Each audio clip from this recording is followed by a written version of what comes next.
सभी के सामने एक बार फिर से उपस्थित हूँ न्यूज मोमेंट की तरफ से और स्वागत करती हूँ आपका न्यूज मोमेंट हिंदी में। तो चलते हैं खबरों की तरफ।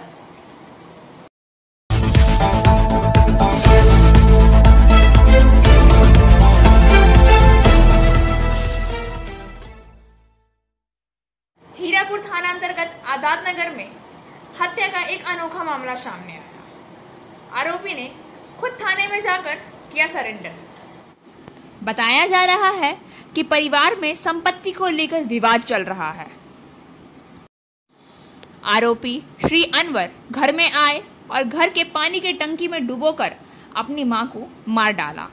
उनका नाम अख्तरी खातून, लेकिन जब उनके भाई आफ्ताब आलम उर्फ पप्पू ने विरोध किया तो उसने एक तेज चाकू से हमला किया, जिसे वो अपने घर में कुर्बानी के लिए रखा करते थे, जैसा कि दावा किया गया है। बताया जा रहा है कि आरोपी ने जब इस हत्या को अंजाम दिया उस वक्त उसने अपनी बहन को रस्सी से बांध दिया और अपनी बहन के मुंह में कपड़ा भर दिया ताकि वह आवाज ना कर सके। यह निश्चित ही एक कोल्ड ब्लड मर्डर होगा, अर्थात ठंडी रक्त हत्या। हत्या के बाद उसने हीरापुर थाना में जाकर सरेंडर भी कर दिया। पहले तो पुलिस ने आराम किया, लेकिन वह वहां से नहीं हटे। कुछ ही मिनट में वहां के लोग पुलिस को फोन करके घटना की सारी जानकारी दी और तब जाकर आरोपी को गिरफ्तार कर लिया गया। 7 दिन पहले दुर्गापुर में भी ऐसी ही एक घटना हुई, जहां बैंक के सहायक प्रबंधक ने अपनी ही पत्नी की हत्या करके थाने में जाकर सरेंडर भी कर दिया। अब आप लोग ही बताइए कि ये कैसा दौर चल रहा है, जहां आरोपी हत्या करने के बाद खुद थाने में जाकर सरेंडर भी कर देता है। यहाँ लोगों की जिंदगी का कोई मोल ही नहीं रह गया है। आरोपी को इस बात का डर ही खत्म हो चुका है कि उसे उसके किए गए आरोप की सजा भी मिलेगी। में पुलिस घटनास्थल में पहुंचकर चाकू और शवों को कब्जे में लेकर पोस्टमार्टम के लिए भेज दिया गया है। एंजल विद्या मंदिर, a sure way to success. We provide class 8 to 10, 11 and 12 graduation, honors and program. We also provide all types of competitive class. For further information, please contact 9932864067 and 8116183079। Gujarat के 24 मंत्रियों, जिसमें पूर्व विधानसभा अध्यक्ष राजेंद्र तिवारी के पूर्व राज्य भाजपा अध्यक्ष जीतू बघानी गुरुवार को गुजरात के मंत्रियों के रूप में शपथ ली। पहले विजय रूपाणी के नेतृत्व वाले मंत्रालय से कोई मंत्री शामिल नहीं किया गया था। राज्यपाल आचार्य देवव्रत ने 10 कैबिनेट मंत्रियों और राज्य के 14 मंत्रियों को स्वतंत्र प्रभार के साथ राज्य के 5 मंत्रियों सहित शपथ दिलाई। भूपेंद्र पटेल, जिसे सोमवार को राज्य के 17वें मुख्यमंत्री के रूप में शपथ दिलाई गई थी, राजभवन समारोह में रूपाणी के साथ उपस्थित थे, जिनके बाद के पद से अचानक इस्तीफे ने नए मंत्रालय का गठन का कारण बना। निम्नलिखित मंत्रिमंडल मंत्रियों के रूप में शपथ ग्रहण किया गया था। वे लोग थे राजेंद्र तिवारी, जीतू बघानी, ऋषिकेश पटेल, पूर्णेश मोदी, रघुजी पटेल, काणूभाई देसाई, कीरी सिंह राणा, रनेश पटेल। सफलता की शुरुआत सिर्फ मोशन के साथ।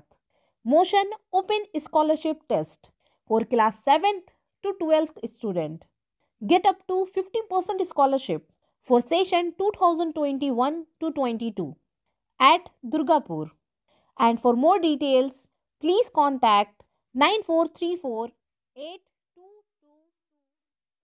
CISF इंस्पेक्टर के हाथ कोयला तस्करी के मामले में सीबीआई ने की छापेमारी। कोयला तस्करी के मामले में सीबीआई द्वारा गुरुवार को सिरपांचल में छापामारी की गई, जिससे हड़कंप मच गया। ईसीएल के एक महाप्रबंधक तथा सीआईएसएफ के इंस्पेक्टर के आवास एवं कार्यालय में सीबीआई ने छापामारी किया। सीबीआई टीम दोनों जगह गहन छापामारी कर रही है। सूत्रों से मिली जानकारी के अनुसार ईसीएल के जीएम, जिनका घर आसनसोल में है, वह रानीगंज जामुड़िया इलाके में जीएम है। वहीं CISF इंस्पेक्टर फिलहाल फरक्का में NTPC में है। सतग्राम एरिया के महाप्रबंधक अभिजीत मलिक के धातका के STP स्थित आवासीय कॉलोनी स्थित फ्लैट और कार्यालय में CBI टीम जांच कर रही है। वहीं CISF इंस्पेक्टर के घर की तलाशी ली जा रही है। गौरतलब है कि बीते वर्षों नवंबर में अवैध कोयला तस्करी को लेकर CBI ने लाला और उसके सहयोगियों पर शिकंजा कसा था। इसके बाद इस मामले में कई बड़े नाम और चेहरे सामने आए। वहीं ED भी मामले की अलग से जांच कर रही है। ED अब तक कई नेताओं से पूछताछ कर चुकी है। Biofina, drink healthy, stay healthy, lychee flavour. For trade inquiry mail care@rkmgroup.in. Contact toll free number 1800-258-7060. Purulia अस्पताल में दिन ब दिन बढ़ती जा रही है बुखार के मरीजों की संख्या। सदर अस्पताल के बाल विभाग में किया जा रहा है बच्चों को भर्ती। पुरुलिया के Deben Mahato medical college and hospital के पीडियाट्रिक वार्ड में बुखार के मरीजों की संख्या दिन ब दिन बढ़ती जा रही है। घटना को लेकर जिला स्वास्थ्य विभाग चिंतित में है। स्थिति को नियंत्रण में रखने के लिए स्वास्थ्य विभाग की ओर से बैठकें जारी की जा रही है। सदर अस्पताल के बाल विभाग में इस समय 235 से अधिक बीमार बच्चे भर्ती हैं। जिले के विभिन्न हिस्सों में से बीमार बच्चों को इलाज के लिए सदर अस्पताल लाया जा रहा है और इसलिए बच्चों के वार्ड में अब भीड़ बढ़ रही है। एक ही बेड पर 4-5 बच्चों का इलाज चल रहा है। डॉक्टरों का दावा है कि ज्यादातर बच्चों को बुखार, सर्दी और खांसी के लक्षण के साथ भर्ती कराया जा रहा है। हालांकि अभी तक किसी बच्चे के शरीर में कोरोना संक्रमण के कोई सबूत नहीं मिला है। मेडिकल कॉलेज के अधिकारियों का दावा है कि हालांकि पिछले साल की तुलना में मरीजों की संख्या में इजाफा हुआ है, लेकिन फिलहाल स्थिति नियंत्रण में है। निदान और उपचार भी हमेशा की तरह वैसे ही है। जिले में अभी तक बच्चों की मौत नहीं हुई है। बच्चों को अस्पताल में বাচ্চাদের জ্বর এখন এই মাসে বা এখন যেভাবে আমাদের এই মানে পরিবেশের যে পরিবর্তন হচ্ছে, আবহাওয়ার যে পরিবর্তন হচ্ছে, এই সময়ে আমাদের যেভাবে মানে ভাইরাল ইনফেকশন বা যে ধরনের রেসপিরেটরি ট্র্যাক্ট ইনফেকশন, কফ, কাশি, জ্বর, সর্দি, এগুলো সাধারণত বাচ্চাদের তো সিজনাল চেঞ্জে বা এই সময়টাই এমনিতেই বেশি হয়ে থাকে।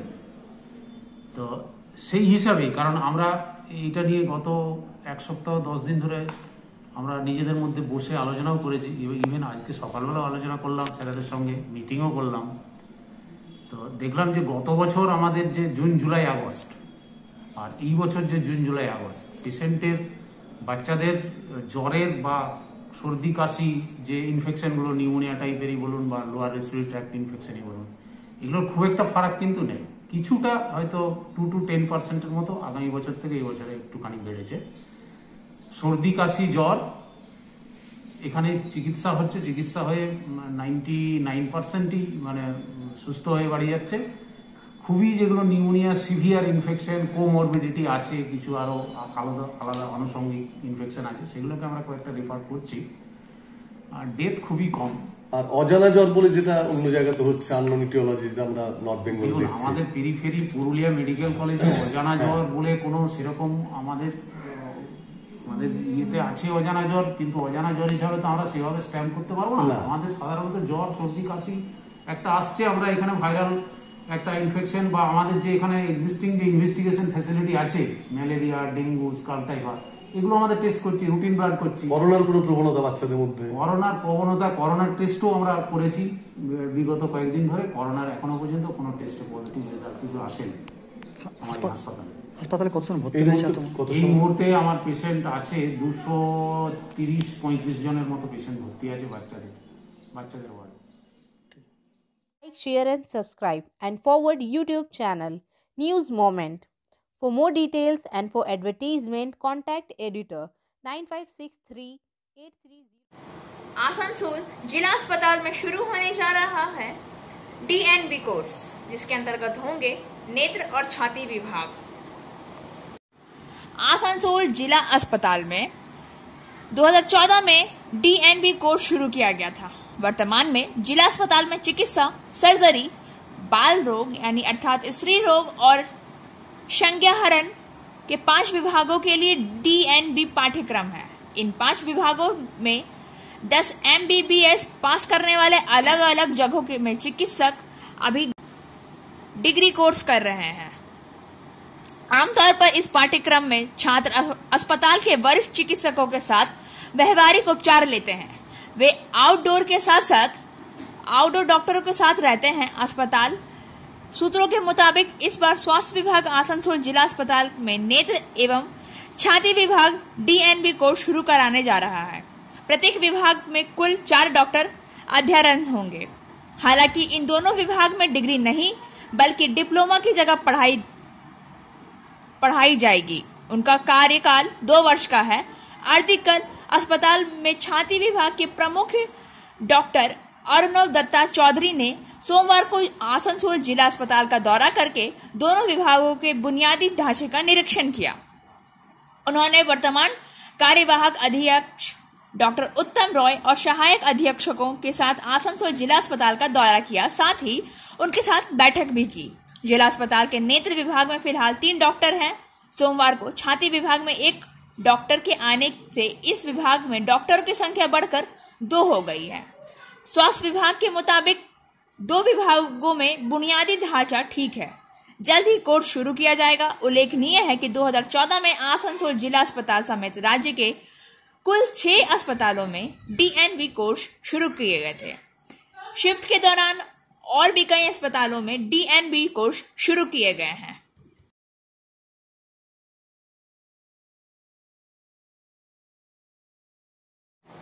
आसनसोल मंडल के चैम्बर अध्यक्ष और सचिव के नेतृत्व में DRM को किया गया सम्मानित। आसनसोल मंडल रेल कार्यालय में मंडल रेल प्रबंधक परमानंद शर्मा ने आसनसोल चैम्बर ऑफ कॉमर्स के पदाधिकारी मिले। DRM को चैम्बर अध्यक्ष नरेश अग्रवाल एवं सचिव शंभुनाथ झा ने के नेतृत्व में DRM को सम्मानित किया गया। इस दौरान चैम्बर के वरिष्ठ उपाध्यक्ष ओम प्रकाश बागड़िया, सतपाल सिंह कौर, आलोक धर, विनोद केडिया मौजूद थे। इस दौरान DRM एवं ADRM MK मीणा से मुलाकात की। सचिव शंभुनाथ झा ने कहा कि चैम्बर द्वारा ट्रेड फेयर लगाने की योजना की गई है। इसे लेकर बातचीत और प्रस्ताव भी दिया गया। यात्री सुविधाओं को लेकर चर्चा की गई। DRM के विभिन्न व्यापारिक मुद्दों पर चर्चा भी की। घाघरबुड़ी मंदिर परिसर में कुछ दुकानों के खिलाफ शिकायत।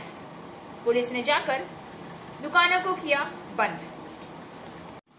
घाघरबुड़ी मंदिर परिसर स्थित कुछ दुकानों के खिलाफ मंदिर समिति धर्मचक्र सेवा समिति द्वारा संयुक्त रूप से पुलिस से की गई शिकायत के बाद पुलिस ने जाकर दुकानों को बंद कराया। समिति के अध्यक्ष रूपेश शाह ने संयुक्त रूप से कहा है कि कुछ चाय की दुकानें यहाँ शाम को अनावश्यक रूप से खुली रहती हैं। शाम के समय यहाँ कोई श्रद्धालु या भक्त तो नहीं रहता है। इसके बावजूद भी दुकानों के यहाँ खुले रहने से अराजक तत्वों का जमावड़ा होता है। उन लोगों ने पहले दुकानदारों को मना किया था। जब वह लोग नहीं माने तब इसकी शिकायत पुलिस से की गई है। विकास सिंह, जितेंद्र केवट, अजय सिंह, मदन ठाकुर, चित्रंजन चक्रवर्ती, सुदीप चक्रवर्ती, सिद्धार्थ चक्रवर्ती, रवि मुर्मू, मंगल आदि मौजूद थे। आसनसोल मंडल में 16 सितंबर से 30 सितंबर तक मनाया जाएगा स्वच्छता पखवाड़ा। आसनसोल माननीय रेल मंत्री के दिशा निर्देश में पखवाड़ा व्यापी स्वच्छता पखवाड़ा कार्यक्रम का शुभारंभ 16 सितंबर 2021 से होगा। इसका समापन 30 सितंबर 2021 को होगा। इस दौरान विभिन्न दिनों में विभिन्न कार्यक्रम और विभिन्न नामों के से यहाँ पखवाड़ा मनाया जाएगा। ये इस प्रकार से हैं। 16 सितंबर 2021 को स्वच्छता जागरूकता दिवस के रूप में, 17 सितंबर 2021 को स्वच्छ संवाद दिवस के रूप में, 18 सितंबर 2021 को स्वच्छ संवाद दिवस, स्वच्छता वार्ता घरेलू के रूप में, 19 सितंबर 2021 को स्वच्छ स्टेशन दिवस के रूप में, 20 सितंबर 2021 को स्वच्छ स्टेशन दिवस, 1 कोटि के स्तर अन्य स्टेशन स्वच्छ स्टेशन के रूप में। 21 सितंबर 2021 एवं 22 सितंबर 2021 को स्वच्छ रेलगाड़ी दिवस के रूप में, 23 सितंबर 2021 को स्वच्छ परिसर दिवस के रूप में, 24 सितंबर 2021 को स्वच्छ परिसर दिवस के रूप में, 25 सितंबर 2021 को स्वच्छ आहार दिवस के रूप में, 26 सितंबर 2021 को स्वच्छ आहार दिवस का दूसरा दिन मनाया जाएगा, 27 सितंबर 2021 को स्वच्छ नीर दिवस के रूप में, 28 सितंबर 2021 को स्वच्छ नीर दिवस का दूसरा दिन के रूप में मनाया जाएगा, 29 सितंबर 2021 को स्वच्छ प्रसाधन दिवस के रूप में, 30 सितंबर 2021 को स्वच्छ प्रतियोगिता दिवस और समीक्षा वार्ता दिवस के रूप में। रेल मंत्रालय के निर्देशानुसार इस अवधि में भारत स्काउट्स और गाइड्स और विभिन्न गैर सरकारी संगठन नुक्कड़ नाटक और स्वयंसेवकों को शामिल करके स्वच्छता शपथ, स्वच्छता पर सेमिनार, सभी कार्यालय परिसर में स्वच्छता अभियान, मेल एक्सप्रेस ट्रेनों में बुनियादी रखरखाव, भोजन और पानी की गुणवत्ता की जांच, वृक्षारोपण, स्वच्छता, विभिन्न प्रमुख स्थानों पर स्वच्छता विषय पर नारे, पोस्टर और बैनर का प्रदर्शन, स्वच्छता के बारे में कर्मचारियों के बीच प्रतियोगिता जैसी विभिन्न गतिविधियां संचालित की जाएगी। इस पखवाड़ा व्यापी गतिविधियों में मंडल रेल प्रबंधक, अपर मंडल रेल प्रबंधक और सभी शाखा अधिकारी एवं रेलवे कर्मचारीगण रेलवे परिसर को स्वच्छ रखने के इस अभियान में सम्मिलित होंगे। आइए जानते हैं देश में क्या है कोरोना का हाल। भारत में आज 21,171 ताजा कोविड-19 के मामले दर्ज किए गए, कल की तुलना में 7% कम है। कुल सक्रिय मामले 3,51,087 है।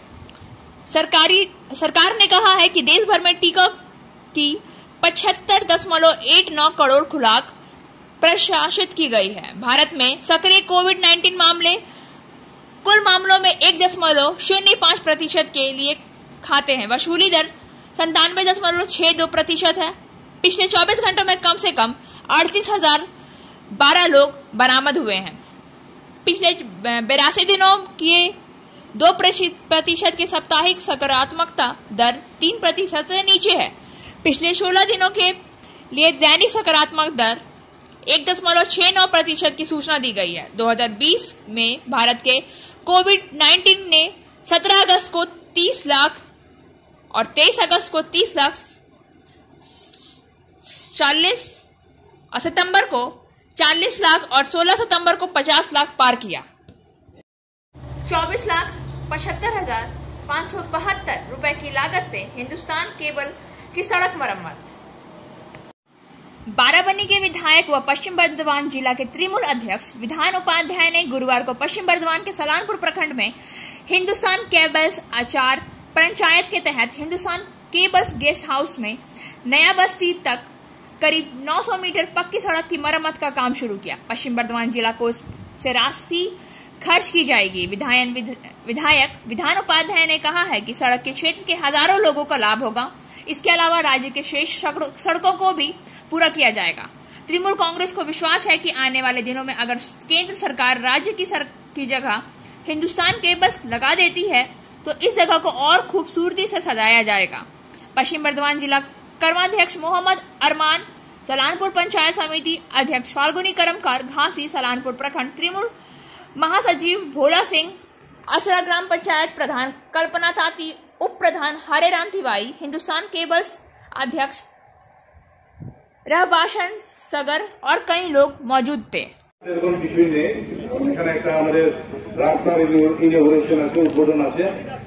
गेस्ट हाउस থেকে নয়া বস্তি পর্যন্ত যে রাস্তাটা আছে আমরা বহুদিনের এই অঞ্চলের মানুষের মানে এটা চাহিদা ছিল, যে কারণে আমরা জেলা পরিষদের পক্ষ থেকে এটা স্যাংশন হয়েছে এবং আজকে সেটা উদ্বোধন হবে। আমার সাথে এখানে আরমান্দা আছে, ভোলা আছে, পঞ্চায়েত সমিতির সভাপতি আছে, আমাদের পঞ্চায়েত প্রধান আছে, উপপ্রধান আছে, আমাদের নেতাজি আছে, আমাদের আপনারা সকলে আছেন। সকলকে আন্তরিক প্রীতি শুভেচ্ছা অভিনন্দন রইল। প্রচুর পরিমাণে কাজ হবে। আমাদের পুনর্বাসন কমিটি থেকে আমাদের মহাজনরা বলছিল, তো আমরা সব সময় লেগে আছি, সামনে বলার নয়, আমরা চেষ্টা করছি যাতে কাজগুলো করা যায়। তো আমি যেমন এক্ষুনি বসে থাকতে ব্যাক করে শুনছিলাম যে আমাদের যেটা রূপনাথপুরে রেল লাইনটা যেটা আছে সেখান থেকে ডাবর মোড় থেকে আমাদের রাঁচি মোড় পর্যন্ত অলরেডি আমাদের স্যাংশন হয়ে গেছে। পুজোর আগে আমরা কাজটা চালু করবো, এটা রিপেয়ারিং কাজ আছে। তো এছাড়া প্রচুর পরিমাণে কাজ আছে যেগুলো কাজগুলোতে আগামী দিনে হবে। যেমন আমার মহাজনদা বললো যে আমাদের যেখানে স্ট্রিট লাইট শেষ হয়েছে সেখান থেকে আমাদের 3 নম্বর গেট পর্যন্ত যেটা আমাদের স্কিম আছে সেটাও হবে। যেহেতু লকডাউন চলছে এখন সরকার মানুষকে রেশনে ব্যস্ত হয়েছে, তো আগামী দিনে নিশ্চিতভাবে এটা জানবেন। আমরা অলরেডি কাজগুলোকে সবগুলোকে আমরা এগিয়ে দিয়েছি, কাজগুলো জাস্ট টাকা পেলে কাজগুলো চালু করতে পারবো। তাই কাজ সবে হবে। আরেকটা সুখবর বলো না, কাজটা আগে হোক, তারপরে মানুষের কাছে আসা, মানুষ হয়তো জানতে পারে ভালো করে। হয়তো হিন্দুস্তান কেবলস আগামী দিনে হয়তো পশ্চিমবঙ্গ সরকার এই জমিটা হয়তো নিয়ে নিতে পারে। আমরা যেটুকু শুনছি তাতে আমরা জানছি যে এই জায়গাটা হয়তো স্টেট গভর্নমেন্ট নেবে। স্টেট গভর্নমেন্ট নিলে নিশ্চিতভাবে থাকুন, মানুষ যেমন আছে সুন্দরভাবে থাকবে, এখানটাকে আরো সুন্দর করা হবে। যদি সেন্ট্রাল গভর্নমেন্ট দিদিকে দিয়ে দেয় তাহলে একদম 100% যেভাবে বিভিন্ন অঞ্চলে, যেটা একটু আগে কাকু বলছিল যে আমাদেরকে পঞ্চায়েতে নিয়ে নেওয়ার জন্য, পঞ্চায়েতে না নিয়েও কিন্তু এখানে কিন্তু হেলথ কার্ড হচ্ছে, যে ধরনের প্রকল্পগুলো আছে সব প্রকল্প কিন্তু হিন্দুস্তান কেবলসকে দেওয়া হচ্ছে। তো আমরা নিশ্চয়ই চেষ্টা করবো যাতে এই বুথগুলো, এখানে একটা দুটো বুথে আছে যে বুথগুলোতে মানুষের সংখ্যা খুবই কম, আগামী দিনে বাড়বে আরো মানুষ। এই বুথগুলো যাতে আমাদের পঞ্চায়েত, রূপনাথপুর পঞ্চায়েত হোক বা আচড়া পঞ্চায়েত হোক, যে কোনো পঞ্চায়েতের ঢোকানোর আপনার ব্যবস্থা করবো যাতে হয়ে যায়। তা আমরা সবসময় আছি, আপনারা যেভাবে আশীর্বাদে হাত দিয়েছেন আশা করবো আগামী দিনেও সেই আশীর্বাদে হাত থাকবে।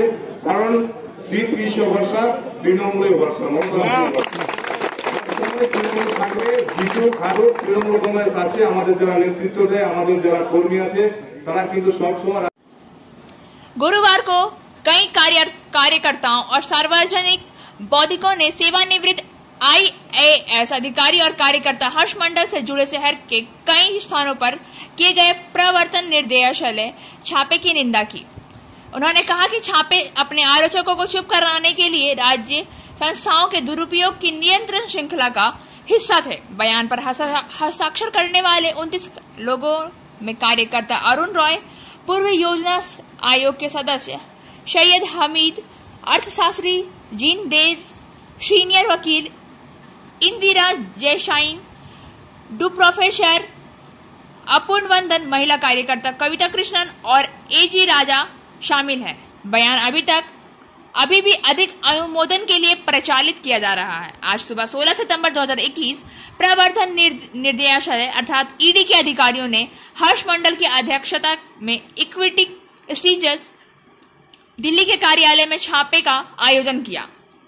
उन्होंने बसंत कुंज में अपने निजी घर पर भी छापा मारा। आयकर विभाग ने एक साथ एक सहयोगी संस्था द्वारा संचालित बच्चों के आश्रय घर में से एक पर हमला किया। मेहरौली में उम्मेद अमन का घर, अधिक जानकारी का इंतजार है क्योंकि ये छापा चल रहा है। उन्होंने कहा है कि श्री मंडल वर्तमान के रॉबर्ट वॉश एकेडमी के नियंत्रण पर प्रतिष्ठित रिचर्ड वन वेस्टसेकर फेलोशिप के लिए शामिल होने के लिए जर्मनी में बर्लिन में है। भाजपा के शुभेंदु अधिकारी ने टीएमसी पर किया जमकर प्रहार। राज्य विधानसभा के प्रतिपक्ष के नेता भाजपा के शुभेंदु अधिकारी ने पुरुलिया के एक विशेष कर्मचारी सम्मेलन में तृणमूल कांग्रेस पर जमकर प्रहार किया। उन्होंने अपने भाषण में कहा है कि भवानीपुर में ममता बनर्जी को प्रियंका टेबरीवाल से बुरी तरह से हारकर निश्चित होने की बात कही। कहा कि आप जानते हैं कि हमने इस पुरुलिया में विधायकों को एक छोटी संख्या जीती है। रातों रात 3 से 77 विधायक हो गए हैं। हमारे वोटों की गिनती बहुत बढ़ गई है। बेगन नंदीग्राम गई थी, बुरी तरह से हार कर लौटी। उसी तरह भवानीपुर में भी हारेंगी। यह तय है कि कोयला माफिया अनूप मांझी ने उनके नाम से हजारों शिकायतें मिली है। यह कोयला मामला पुरुलिया का नहीं है। तो प्रदेश भर में तृणमूल की सरकार लक्ष्मी भंडार बन गई है, लोगों को गुमराह कर रही है। उन्होंने कहा है कि मोदी का टीका आप सबको मिला तो है, या भाजपा कहकर आपको टीका नहीं लगाने दे रही है, क्योंकि अगर किसी को टीका नहीं मिला तो अपने जिला अध्यक्ष का नाम और मोबाइल नंबर जमा करेंगे। हम वैक्सीन दिलवाने की व्यवस्था करेंगे। पश्चिम बंगाल में कई बच्चे अज्ञात बुखार से पीड़ित हैं। उनमें से कुछ की बहुत दुखद मौत हो गई है। इसी तरह पुरुलिया के 237 बच्चे अज्ञात बुखार से पीड़ित हुए और पुरुलिया सदर अस्पताल में 80 बिस्तर हैं। उनमें से बच्चों को भीड़ में भर्ती कराया जा रहा है। एक बार सोचिए तो सही। इसलिए उन्होंने अपने भाषण में स्टाफ से बार बार यही कहा है, कोई नर्वस ना हो, कोई चिंता नहीं है कि कौन आया और कौन गया। जो जा रहे हैं वे अपनी पीठ बचाए जा रहे हैं। तृणमूल पर इस तरह के कई उपहास किए गए हैं। उन्होंने यह भी कहा है, पुरुलिया में मजदूर वर्ग के बारे में बहुत बात है। आदिवासी समुदाय के नियमों को लेकर बहुत बात की गई थी। चुनाव के दौरान झारखंड के आदिवासी नेता को लाया गया और किसी तरह से आदिवासी वोट की रक्षा की गई, लेकिन बाकी 6 विधानसभाओं से हार गए। कोई चिंता नहीं, हम पुराने पुरुलिया पर कब्जा कर लेंगे। इसलिए मैंने बड़े तृणमूल पदों को छोड़ दिया, क्योंकि नरेंद्र मोदी जैसा शक्तिशाली प्रधानमंत्री और कोई नहीं है। ऑल इंडिया पार्टी बीजेपी ही है। इसलिए मैं सब कुछ छोड़कर बीजेपी में आ गया। उन्होंने बार बार कहा कि ममता बनर्जी भवानीपुर से हारेगी। ध्यान में रहे कि उन्होंने अपने भाषण के माध्यम से कार्यकर्ताओं को ऑक्सीजन प्राप्त किया है। मंच पर पुरुलिया के साथ ज्योतिषी में श्री महतो, विद्यासागर चक्रवर्ती, जिलाध्यक्ष और विधायक उपस्थित थे। और अब बारी है आज के SMS ऑफ द मोमेंट की। Every positive thought is a silent prayer that will change your life. हर स्थिति का विचार एक मौन प्रार्थना है जो आपके जीवन को बदल देगा। खबरों का सिलसिला यहीं समाप्त होता है। अब वक्त हो गया है आपसे विदा लेने का। हमारे वीडियो को लाइक करें, चैनल को सब्सक्राइब करें और आगे की अधिसूचना के लिए घंटी वाले आइकन को पुश करना ना भूलें।